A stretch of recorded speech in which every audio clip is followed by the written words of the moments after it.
قریب سے میں آج آپ کو اولیاء کرام کی شان دکھانا چاہتا ہوں۔ اللہ اکبر، غوث اعظم کا مقام و مرتبہ تو بہت بڑا ہے، غوث اعظم کی شان تو بہت بڑی ہے۔ غوث پاک رضی اللہ تعالیٰ عنہ کا مقام اتنا بڑا ہے کہ جب تک وہ ولی بن ہی نہیں سکتا جب تک غوث اعظم اس پر مہر نہیں لگا دیتے ہیں۔ سارے ولیوں کی گردن جھکائی گئی، مہر ان کے قدم کی لگائی گئی، چاہے ابدال ہوں چاہے اوتاد ہوں۔ میرے غوث جلی کا مدح خان ہے۔ میرا امام پکار کے کہتا ہے واہ کیا مرتبہ غوث ہے بالا تیرا، اونچے اونچوں کے سروں سے قدم آلا تیرا۔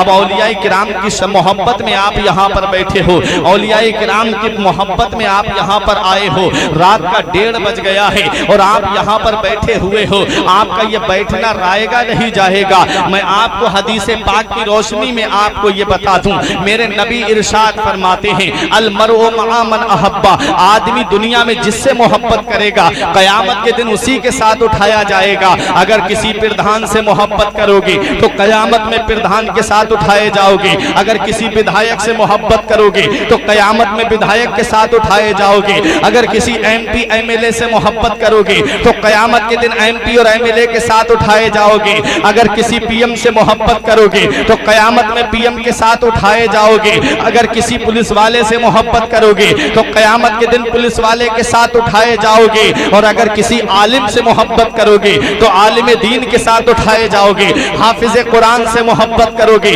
تو حافظ قرآن کے ساتھ اٹھائے جاؤ گے، ارے شاہ جی میاں سے محبت کرو گے تو قیامت میں شاہ جی میاں کے ساتھ اٹھائے جاؤ گے، تاج الشریعہ سے محبت کرو گے تو قیامت میں تاج الشریعہ کے ساتھ اٹھائے جاؤ گے، مفتی اعظم سے محبت کرو گے تو قیامت میں مفتی اعظم کے ساتھ اٹھائے جاؤ گے، حجت الاسلام سے محبت کرو گے تو حجت الاسلام کے ساتھ قیامت میں اٹھائے جاؤ گے، اعلیٰ حضرت سے محبت کرو گے تو قیامت میں اعلیٰ حضرت کے ساتھ اٹھائے جاؤ گے، اور آگے بڑھو غریب نواز سے محبت کرو گے تو قیامت میں غریب نواز کے ساتھ اٹھائے جاؤ گے، صابر پاک سے محبت کرو گے تو قیامت میں صابر پاک کے ساتھ اٹھائے جاؤ گے، غوث اعظم سے محبت کرو گے تو قیامت میں غوث اعظم کے ساتھ اٹھائے جاؤ گے، شہمدار سے محبت کرو گے تو قیامت میں شہمدار کے ساتھ اٹھائے جاؤ گے، امام حسین سے محبت کرو گے تو قیامت میں امام حسین کے ساتھ اٹھائے جاؤ گے، اور اگر مولا علی سے محبت کرو گے تو قیامت میں مولا علی کے ساتھ اٹھائے جاؤ گے،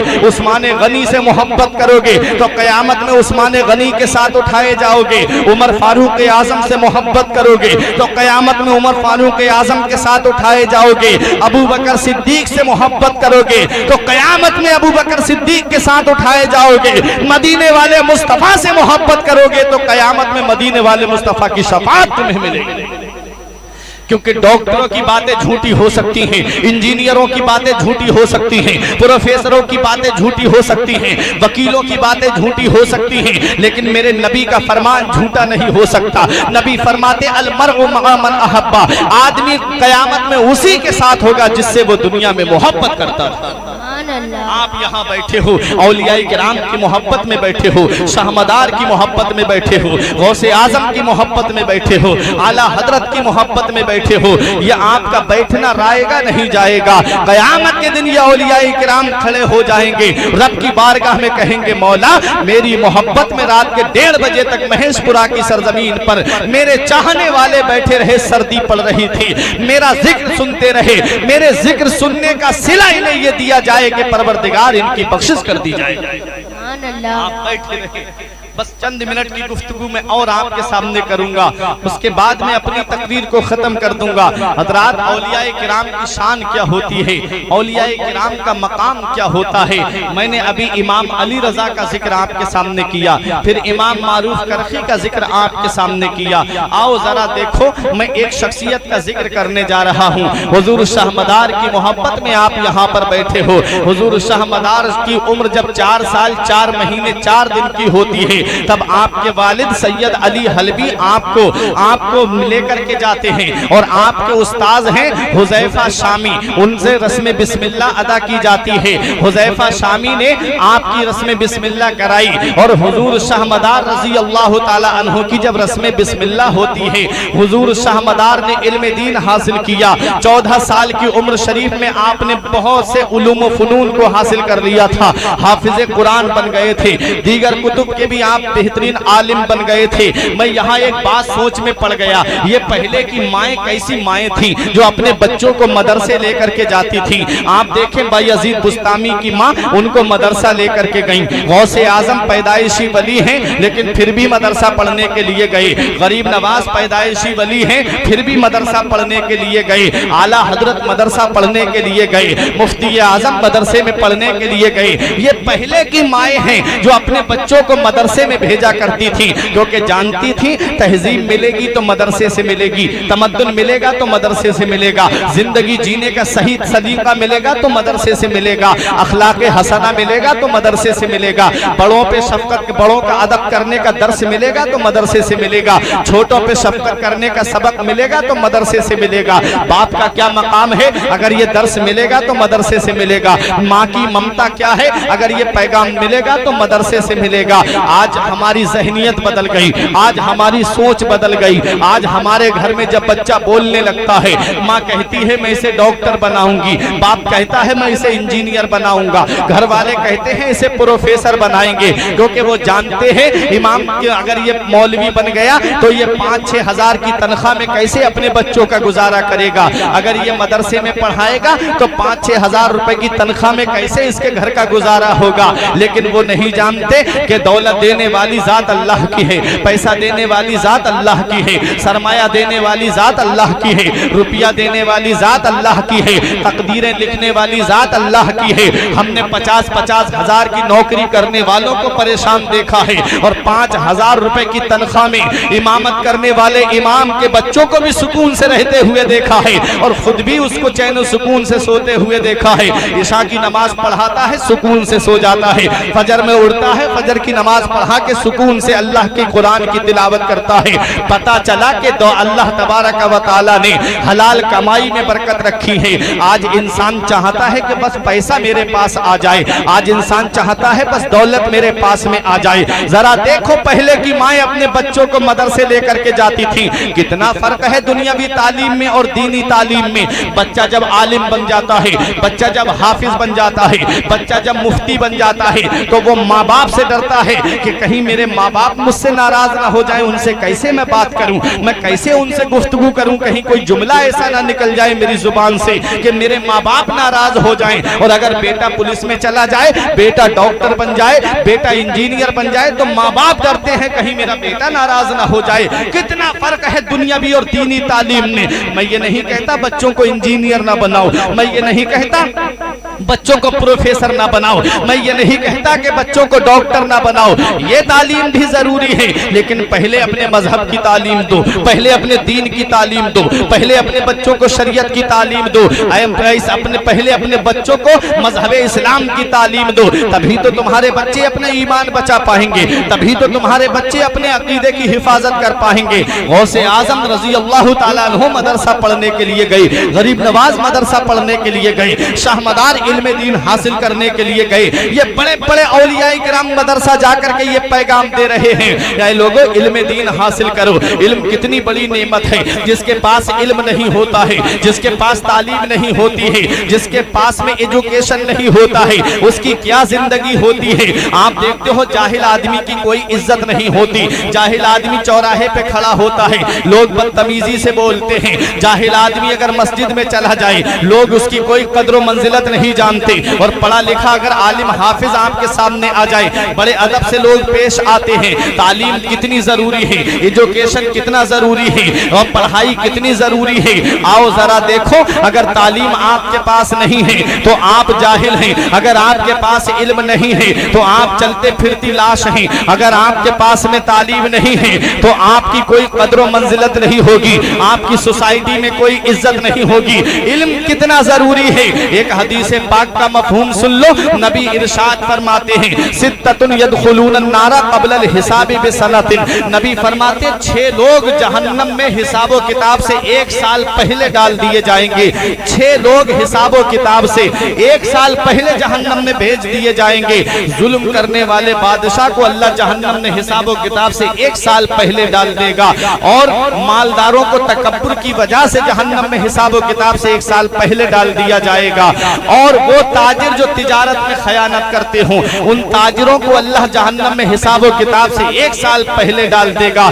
آج آپ دیکھتے نہیں کیسا ملاوٹ کا دور چل رہا ہے، مرچوں کے اندر گیرو ملا کے بیچا جا رہا ہے، دھنیوں میں پالش ملا کر کے بیچی جا رہی ہے، اوریجنل سرسوں کا تیل بتا کر کے اس کے اندر نکلی ٹین لا کر کے تیل کی ملا کر کے بیچا جا رہا ہے۔ یہ ملاوٹ کہاں جائے گی؟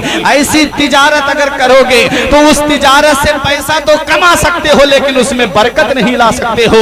برکت آئے گی تو حلال طریقے سے آئے گی، برکت آئے گی تو حلال طریقے سے تجارت کرو گے تبھی اس میں برکت آئے گی۔ نبی ارشاد فرماتے ہیں التاجر الصدوق الامین مع النبیین والصدیقین والشہداء، جو ایمانداری سے تجارت کرے گا، جو امانت داری سے تجارت کرے گا، وہ قیامت کے دن نبیوں کے ساتھ میں ہوگا، صدیقین کے ساتھ میں ہوگا، شہداء کے ساتھ میں ہوگا، صالحین کے ساتھ۔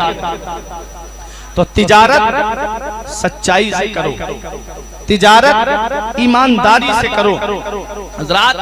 تو تجارت میں خیانت کرنے والا تاجر اس کو اللہ جہنم میں حساب و کتاب سے 1 سال پہلے ڈال دے گا۔ آگے سنیں، نبی فرماتے ہیں وَالرُّسْتَاقُ بِالْجِہَالَةِ، اور گوار آدمی کو اللہ جہنم میں حساب و کتاب سے 1 سال پہلے ڈال دے گا، صرف جہالت کی بنا پہ، جہالت کی بنا پہ حساب و کتاب سے 1 سال پہلے اللہ جہنم میں ڈال دے گا۔ وہ لوگ جو کہتے ہیں ہمارے پاس اتنا وقت نہیں، ہم کہاں سے علم حاصل کریں، اب تو ہماری عمر بہت ہو گئی، ہم کہاں سے پڑھائی کریں۔ کہتے ہیں نہیں، دکان پہ آپ دیکھو تو صبح سے لے کے شام تک کا حساب و کتاب جوڑ کے بتا دے گا کہ فلاں اتنی سودا لے کے گیا، فلاں اتنی چینی لے کے گیا، فلاں اتنا تیل لے کے گیا، اور اس سے کہو کہ نماز صحیح طریقے سے یاد کر لے تو کہتے ہیں اب ہماری عمر کہاں رہی، اب تو ہماری زبان نہیں پلٹتی، اب ہم کہاں سے یاد کریں گے، پورے گھر کا حساب و کتاب بتا دے گا، سارے رشتہ داروں کو پہچان لے گا، بس قرآن کے حروف پہچاننے میں نہیں آتے۔ یہ آپ یاد رکھیے گا، یہ بہانہ قیامت کے دن نہیں چلے گا۔ لوگ کہتے ہیں پڑھے لکھوں پہ ڈبل عذاب ہوگا قیامت میں، ایسا نہیں ہے، پڑھے لکھوں پہ 1 عذاب ہوگا اور جو جاہل ہوگا اس پر ڈبل عذاب ہوگا۔ وجہ کیا ہے؟ وجہ یہ ہے کہ نبی نے فرمایا طلب العلم فریضۃ علی کل مسلم و مسلمہ، علم دین کا حاصل کرنا ہر مسلمان مرد عورت پہ فرض ہے۔ تو جو فرض ہے وہ تو اس نے حاصل کر لیا، عمل نہیں کیا اس کا گناہ پڑے گا۔ اور ایک وہ انسان جس نے نہ علم حاصل کیا اور نہ اس پر عمل کیا، جاہل، تو بتاؤ کس کو ڈبل گناہ پڑے گا؟ ظاہر ہے بات کہ جاہل کو ڈبل ملے گا، لیکن وہ کیا کہتے ہیں جتنے پڑھے لکھے ہیں سب کو ڈبل گناہ پڑے گا، سب کو ڈبل عذاب ہوگا۔ ایسا کچھ نہیں ہے۔ نبی فرماتے ہیں وَالرُّسْتَاقُ بِالْجِہَالَةِ، اور گوار کو جہالت کی وجہ سے اللہ جہنم میں حساب و کتاب سے 1 سال پہلے ڈال دے گا۔ اب آخری بات سنو، وَالْعُلَمَاءُ بِالْحَسَدِ، اور مولویوں کو حسد کی وجہ سے اللہ جہنم میں حساب و کتاب سے 1 سال پہلے ڈال دے گا۔ مولویوں کو حسد کی بنا پر حساب و کتاب سے 1 سال پہلے اللہ جہنم میں ڈال دے گا۔ ایک خطیب تقریر کر کے گیا، پوری بیچارے نے بہت اچھی تقریر کی، 1 گھنٹہ تقریر کی۔ جب دوسرا خطیب آ کر کے بیٹھا، تقریر تو بہت اچھی کی لیکن وقت بہت لے گئے۔ پوری تقریر پہ بیچارے نے کیسے تیاری کی، کہاں کہاں سے میٹر جمع کر کے لایا، پوری تقریر پہ پانی پھیر دیا، پوری تقریر پہ پانی پھیر دیا۔ یہ خطیب کامیاب کیوں ہو رہا ہے؟ اس کی ٹانگ کھینچو۔ یہ شاعر آگے کیوں بڑھ رہا ہے؟ اسے لوگ اتنا پسند کیوں کر رہے ہیں؟ کھینچو اس کو بڑھنے مت دو، اس کو ترقی مت کرنے دو، اس کو آگے مت جانے دو۔ یہ آج بیماری ہمارے معاشرے کے اندر آ گئی، آج یہ بیماری ہمارے معاشرے کے اندر پنپ رہی ہے۔ حدیث کہہ رہی وَالْعُلَمَاءُ بِالْحَسَدِ، اور مولویوں کو حسد کی بنا پر جہنم میں حساب و کتاب سے 1 سال پہلے ڈال دیا جائے گا۔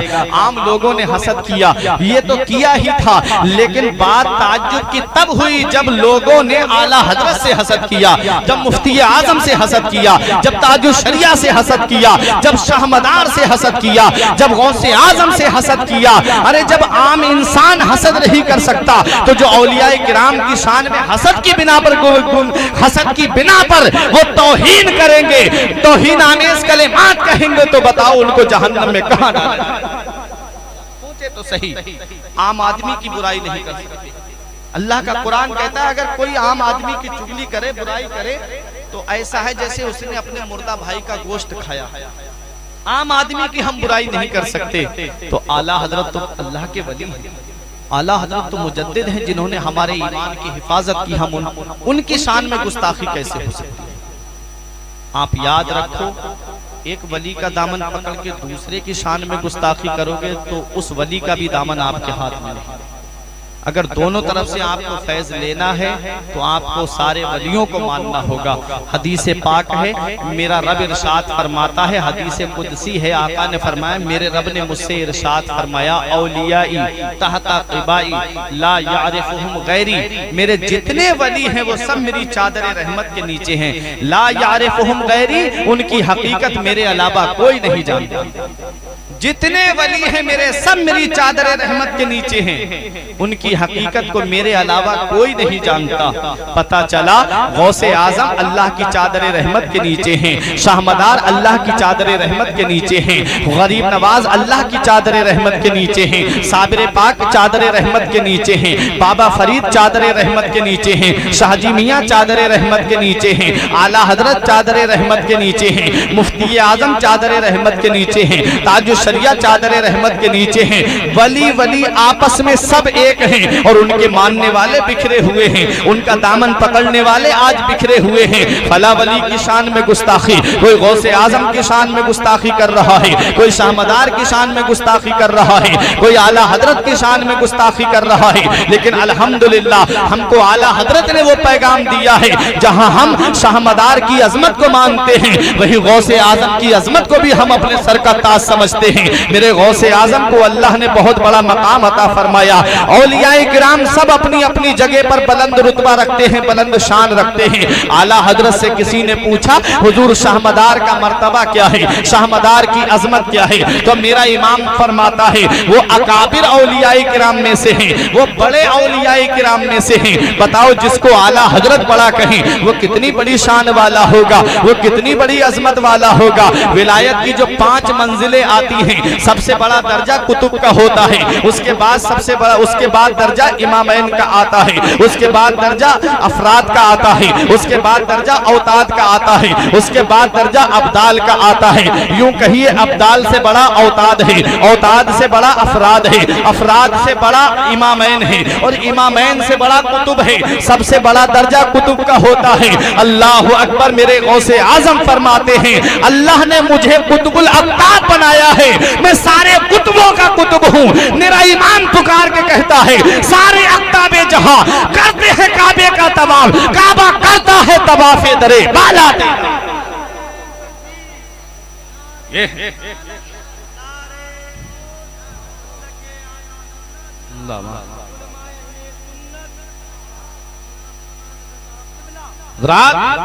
اب ذرا سوچے جتنے ولی ہیں وہ سب اللہ کی چادر رحمت کے نیچے ہیں۔ آؤ ذرا دیکھو آج ان کے ماننے والے بکھرے ہوئے ہیں، آج ان سے محبت کرنے والے آج بٹے ہوئے ہیں۔ ارے تم نہیں جانتے ہندوستان کس دہلیز پہ پہنچ گیا ہے، تم نہیں جانتے آج دنیا تمہیں مٹانے پہ تلی ہوئی ہے، آج تم نہیں جانتے ابھی چند دن پہلے خبر آئی تھی کہ مسجد کے اوپر حملہ کر دیا گیا، ابھی تم نے نہیں پڑھا اعظم گڑھ کے اندر 70 سال پرانا مدرسہ منہدم کر دیا گیا۔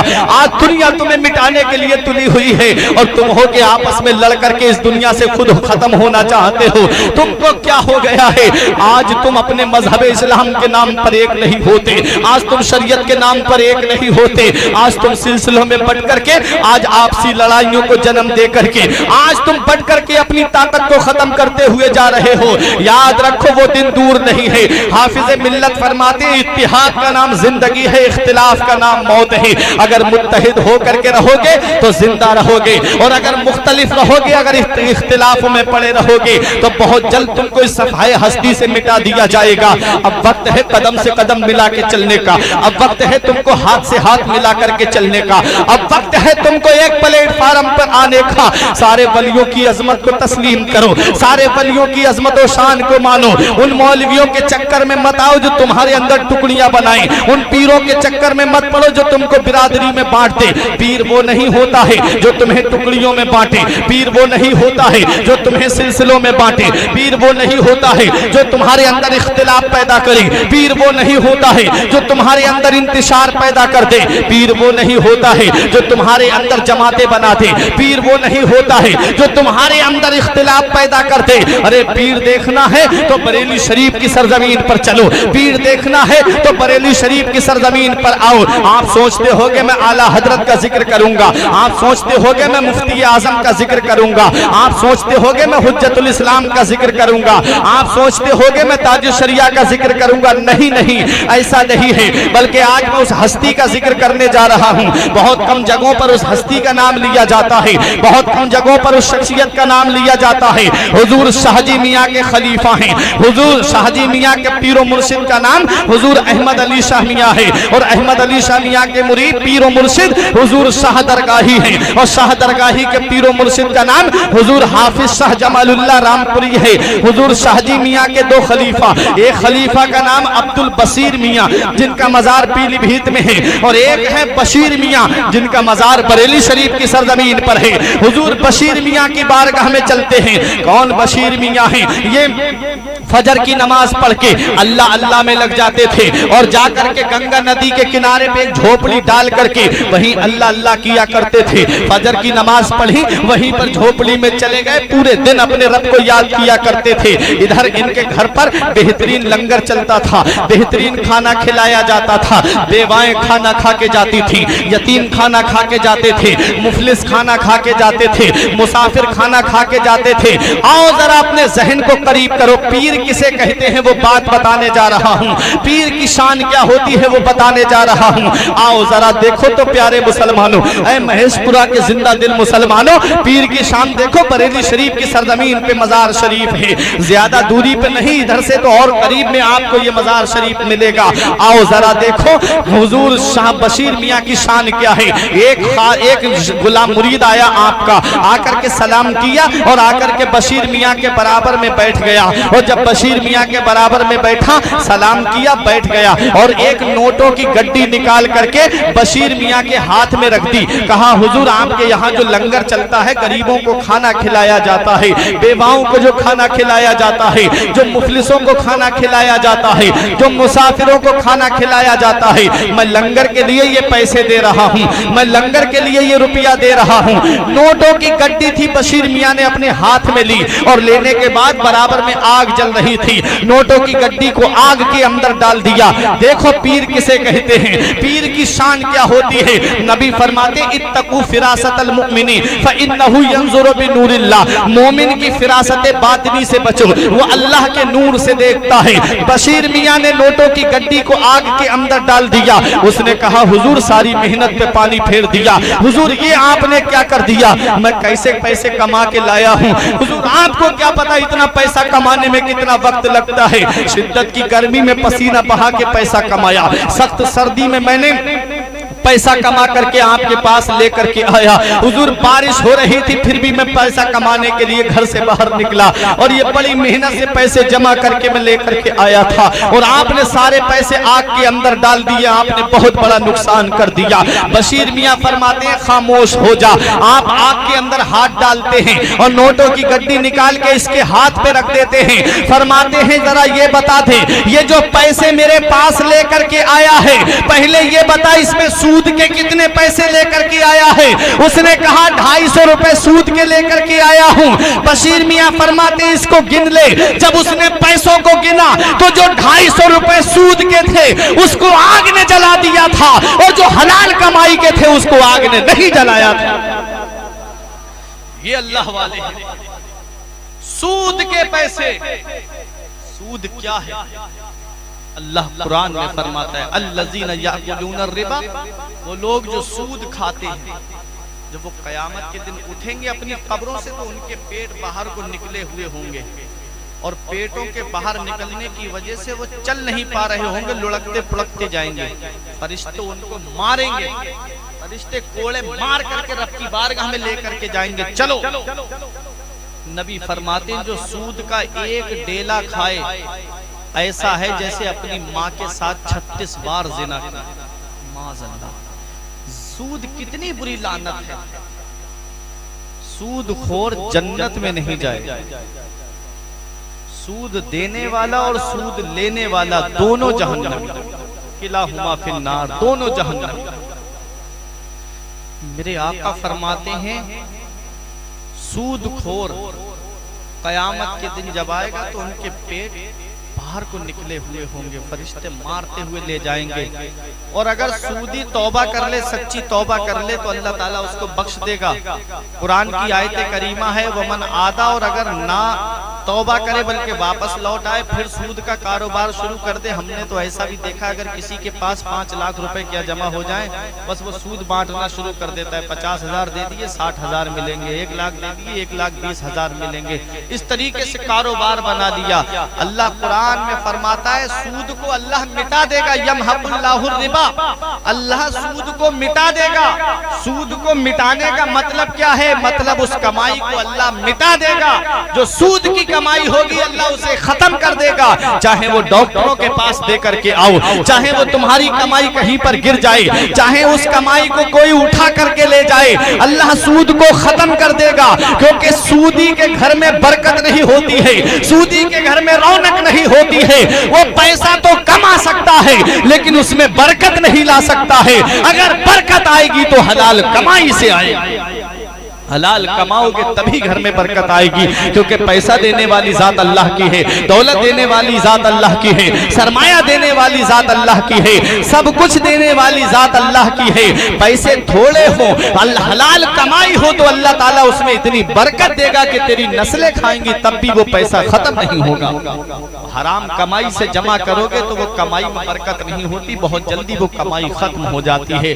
بشیر میاں فرماتے سود کا پیسہ لے کر کے میرے پاس آیا ہے، یاد رکھ میرے یہاں پر لنگر چلتا ہے، غریب کھانا کھا کے جاتے ہیں، مفلس کھانا کھا کے جاتے ہیں، بیوائیں کھانا کھا کے جاتی ہیں، مسافر کھانا کھا کے جاتے ہیں، کتنے لوگ کھانا کھاتے اور اس پیسے سے کتنے لوگ کھانا کھا کے جاتے، ان کے جسم کے اندر وہ کھانا جاتا، اور کتنے لوگوں کی نمازیں قبول نہیں ہوتی، ان کے نیک صدقات قبول نہیں ہوتے، ان کی نمازیں ان کے روزے قبول نہیں ہوتے۔ اس کا ذمہ دار کون ہوتا؟ یاد رکھ آئندہ میرے پاس کبھی سود کا پیسہ لے کر کے مت آنا، یہ اللہ والے ہیں، اللہ والے۔ لیکن آج کے پیر کو دیکھو، کوئی چوری کر کے آئے، پیر کو نذرانہ دیا، جیب میں رکھ لے، جا اللہ تیرے کاروبار میں برکت دے۔ کوئی کسی کی زمین پہ ناجائز قبضہ کر کے آیا، پیسے دیے اور جیب میں رکھے، جا اللہ تیرے کاروبار میں برکت دے۔ آج کے پیروں کا حال ایسا ہو گیا ہے، میں آپ کو کیا بتاؤں، حالات اس دہلیز پر پہنچ گئے ہیں کہ اب ان کو شریعت کا کوئی پاس و لحاظ نہیں رہا، اب وہ شریعت پر عمل کرنے والے نہیں رہے، بلکہ اللہ ماشاءاللہ کچھ شخصیتیں ایسی بھی ہیں جو آج بھی شریعت پر عمل کرتی ہوئی آپ کو ملیں گی۔ لیکن میں ان پیروں کو متنبہ کرنا چاہتا ہوں جو شریعت پر عمل نہیں کرتے، جن کا چہرہ دیکھو تو شریعت کے دائرے میں نہیں، جن کا لباس دیکھو تو شریعت کے دائرے میں نہیں۔ وہ پیر جو کہتے ہیں کہ داڑھی قرآن میں کہیں نہیں آیا ہے کہ داڑھی رکھنا ضروری ہے، وہ پیر جو کہتے ہیں کہ حدیث میں کہیں نہیں ہے کہ داڑھی رکھنا ضروری ہے، وہ پیر جو کہتے ہیں الفقہ الاکبر میں تو کہیں امام اعظم نے نہیں لکھا ہے کہ داڑھی کتنی رکھنا چاہیے، انہیں یہی نہیں پتا کہ الفقہ الاول اکبر جو کتاب ہے اس کو کس معاملے میں امام اعظم ابو حنیفہ نے لکھا ہے، وہ عقائد کے بیان میں کتاب ہے نہ کہ مسائل کے بیان میں ہے، انہیں یہی نہیں پتا۔ لیکن آؤ ذرا دیکھو، آپ داڑھی کے تعلق سے میں آپ کو بتا دوں، وہ پیر جس کی داڑھی حد شرع سے کم ہو اس کو پیر نہیں بنا سکتے، وہ پیر جو کھلے عام نمازیں چھوڑتا ہو، اللہ کی عبادت نہ کرتا ہو، اس کا دامن آپ نہیں پکڑ سکتے، کیونکہ وہ خود اللہ کے عذاب سے نہیں بچ پائے گا تو تمہیں کیا بچائے گا؟ وہ الگ قبر میں پٹ رہا ہوگا، تم الگ قبر میں پٹ رہے ہوگے۔ اس لیے ایسے کا دامن پکڑو جو خود بھی شریعت پہ چلنے والا ہو اور تمہیں بھی شریعت پہ چلنے کا حکم دے، جو خود بھی عذاب سے بچا ہو اور تمہیں بھی عذاب سے بچا لے قیامت کے دن، جو خود بھی نماز پڑھنے والا ہو تمہیں بھی نماز کی تلقین کرتا ہو۔ وہ پیر نہیں ہو سکتا جو 5 انگوٹھیاں پہنے، وہ پیر نہیں ہو سکتا جو کئی مالائیں گلے میں ڈالے، وہ پیر نہیں ہو سکتا جس کا غسل جنابت بھی نہ ہو رہا ہو۔ یاد رکھو، دامن پکڑو تو ایسے پیر کا دامن پکڑو جو شریعت پہ عمل کرنے والا ہو، جو شریعت پہ چلنے والا ہو۔ دیکھو بشیر میاں کی شان، آپ نے حرام پہچان لیا، حلال پہچان لیا، کہاں سے کما کر کے لایا ہے اور کہاں لے کر کے آیا ہے۔ یہ شان تھی شاہجی میاں کے خلیفہ کی۔ تو جب شاہجی میاں کے خلیفہ کی یہ شان ہے تو پھر شاہجی میاں کی شان کا عالم کیا ہوگا جب ان کے گدا بھر دیتے ہیں شاہان زمانہ کی جھولی۔ محتاج کا جب یہ عالم ہے مختار کا عالم کیا ہوگا؟ چاہیں تو اشاروں سے اپنے کایا ہی پلٹ دے، دنیا کی یہ شان ہے ان کے غلاموں کی، سردار کا عالم کیا ہوگا؟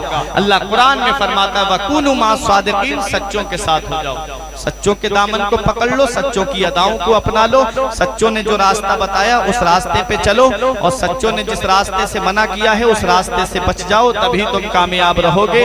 اگر سچے تم سے راضی ہو گئے تو دنیا میں بھی سکون سے رہو گے اور آخرت میں بھی سکون سے رہو گے۔ ہمیں کرنی ہے شہنشاہ بطحا کی رضا جوئی، اگر وہ ہو گئے اپنے تو رحمت پروردگار اپنی۔ حضرات کی محمد سے وفا تو نے تو ہم تیرے ہیں، یہ جہاں چیز ہے کہ لوح و قلم تیرے ہیں۔ پروردگار عالم کی بارگاہ میں دعا ہے حضرات آؤ ذرا دیکھ ساجد بھائی کی تھوڑی سی میں آپ کو بتا دوں، اولیاء کرام کی محفل میں آپ بیٹھے ہیں نا، سچوں کے دامن کو پکڑنے کا مطلب کیا ہے؟ ہم لوگ پڑھتے تو ہیں سنتے تو ہیں کہ سچوں کے دامن سے وابستہ ہو جاؤ، اس کا مطلب کیا ہے؟ اس کا مطلب یہ ہے غوث اعظم کی بارگاہ میں ایک مرید آیا اور آ کے کہنے لگا حضور میرے گھر میں برکت نہیں ہوتی، میں بہت پریشان ہوں، کماتے بہت ہیں ہم لیکن ہمارے گھر میں برکت نہیں ہوتی۔ میرے غوث نے فرمایا تیرا گھر مین چوراہے پہ؟ اس نے کہا ہاں حضور۔ فرمایا اپنے گھر پہ ایک پردہ ٹانگ لینا اور اس کے بعد میرے پاس آنا۔ ایک مہینے کے بعد وہ بہت نذرانہ لے کر کے غوث اعظم کے پاس آیا، آ کے کہنے لگا حضور یہ نذرانہ قبول فرما لے۔ میرے غوث نے فرمایا کس لیے؟ کہا حضور آپ نے جو پردہ ٹانگنے کے لیے مجھ سے کہا تھا اس سے میرے گھر میں اتنی برکت ہو رہی ہے، اتنی برکت ہو رہی ہے کہ حضور یہ نذرانہ میں آپ کی خدمت میں لے کے آیا ہوں۔ میرے غوث نے فرمایا اللہ نے مجھے بہت عطا کیا ہے، مجھے اس دنیاوی مال کی ضرورت نہیں ہے، اسے لے جا۔ اس نے کہا حضور میں اس کا کیا کروں؟ فرمایا جا غریبوں میں بانٹ دینا۔ اس نے کہا حضور میں بانٹ تو دوں گا لیکن مجھے یہ بتائیے کہ وہ پردے میں ایسا کون سا کمال تھا کہ میرے گھر میں برکت ہونے لگی؟ میرے غوث نے فرمایا سن تیرا گھر مین چوراہے پہ تھا، تیرے گھر کے سامنے سے لوگ گزرتے تھے، آتے تھے جاتے تھے، آتے تھے جاتے تھے، انہی گزرنے والوں میں بے نمازی بھی گزرا کرتے تھے، اور جب بے نمازی کی نظر تیرے گھر کے دروازے پہ پڑتی تھی اللہ نے اس کی نحوست کی وجہ سے تیرے گھر کی برکت کو ختم کر دیا۔ ذرا سوچیں صرف بے نمازی کی نظر گھر کے دروازے پہ پڑ جائے تو اللہ گھر کی برکت ختم کر دے، اور جس گھر کے اندر پوری کی پوری فیملی بے نمازی ہو اس گھر میں برکت کہاں سے ہوگی؟ نبی فرماتے ہیں فجر کے وقت میں روزی تقسیم ہوتی ہے۔ ایک دن حضرت فاطمہ زہرا رضی اللہ تعالی عنہا فجر کی نماز کے بعد تھوڑا سا آرام کے لیے لیٹ گئیں، بہت کام کاج کرتی تھیں، تو جب لیٹ گئی تو نبی تشریف لائے۔ میرے نبی نے اپنی بیٹی کے پیر کے انگوٹھے کو پکڑ کے ہلایا، ارشاد فرمایا بیٹی فاطمہ فجر کے بعد مت سویا کرو، اس وقت روزی تقسیم ہوتی ہے۔ اللہ اکبر! آج ہمارا حال کیا ہے؟ سورج کی لائٹ پڑتی ہے تو ہماری آنکھ کھلتی ہے، اور ادھر پوری رات ہم موبائل چلاتے رہتے ہیں، پوری رات واٹس ایپ فیس بک یوٹیوب پہ ہم لگے رہتے ہیں، ہماری نظریں 1-1 بجے تک 2-2 بجے تک جب تک ایم بی ختم نہیں ہوتی تب تک ہم موبائل اپنا نہیں رکھتے، اور جب ایم بی ختم ہو جاتی ہے تو صبح کو ادھر 9 بجے 10 بجے سو کر کے اٹھ رہے ہیں۔ بتاؤ جس گھر کے اندر ایسا ماحول ہوگا جہاں قرآن کو طاق میں سجا کر کے رکھ دیا گیا ہو، موبائل نکل آیا ہو، جہاں پر قرآن کی تلاوت نہ ہوتی ہو، جہاں نبی کا ذکر اس گھر میں نہ ہوتا ہو، نعتیں نہ پڑھی جاتی ہوں، موبائلوں میں گانے بجتے ہوں، اور نماز کا پابند کوئی بھی نہ ہو، تو بتاؤ اس گھر میں برکت کہاں سے ہوگی؟ اگر برکت چاہتے ہو تو شریعت پہ چلو، برکت چاہتے ہو تو نماز کی پابندی کرو۔ چند دن کی زندگی ہے، اس زندگی کے بارے میں کچھ نہیں پتا۔ ہم نے وہ لوگ بھی دیکھے ہیں جو شام کو ہم سے بات کر کے گئے اور صبح میں ہمارے پاس خبر آئی مولانا صاحب مسجد میں اعلان کر دو فلاں کا انتقال ہو گیا، نماز جنازہ ظہر کی نماز کے بعد ہوگی۔ موت کا کوئی پتہ نہیں کہ کون کب اور کہاں چلا جائے، اس لیے اپنا نامہ اعمال مکمل رکھیے، پتہ نہیں کہ کون کس وقت کس کی سانسوں کی ڈور کٹ جائے۔ آج تو ایسی بیماریاں چل گئیں کہ چند منٹوں میں انسان چلا جا رہا ہے۔ پہلے تو لوگ بستر پہ بہت مہینے لیتے رہتے تھے، تب کہیں جا کر کے ان کے انتقال ہوتے تھے۔ آج تو بہت جلدی انتقال ہو جا رہا ہے، ہاسپٹل تک پہنچنے تک کی نوبت نہیں آتی، اس لیے ہماری زندگی کی کب ڈور کٹ جائے، کب ہماری سانسیں ٹوٹ جائیں، ہم کو اپنی زندگی اس حال میں گزار دینا چاہیے کہ ہمارا رسول راضی ہو جائے، ہمارا اللہ راضی ہو جائے اور ہم کو موت آ جائے۔ اگر اس حال میں ہماری موت آئے گی تو یاد رکھو کہ ہم قبر میں بھی آرام سے رہیں گے اور میدان محشر میں بھی آرام سے رہیں گے۔ اپنی زندگی کو سنواریے، دل شاد کیجئے، لمحات زندگی کے نہ برباد کیجئے۔ جب مقصد حیات عبادت خدا کی ہے، پڑھیے نماز، مسجدیں آباد کیجئے۔ سبھی کے سامنے ایک دن ضرور آتا ہے، یہ حسن فانی ہے لیکن غرور آتا ہے۔ کسی کریم سے پاؤڈر سے کچھ نہیں ہوتا، نماز پڑھنے سے چہرے پہ نور آتا ہے۔ کسی کریم سے پاؤڈر سے کچھ نہیں ہوتا، نماز پڑھنے سے چہرے پہ نور آتا ہے۔ جسم فانی ہے، سجانے کی ضرورت کیا ہے، حسن دنیا کو دکھانے کی ضرورت کیا ہے۔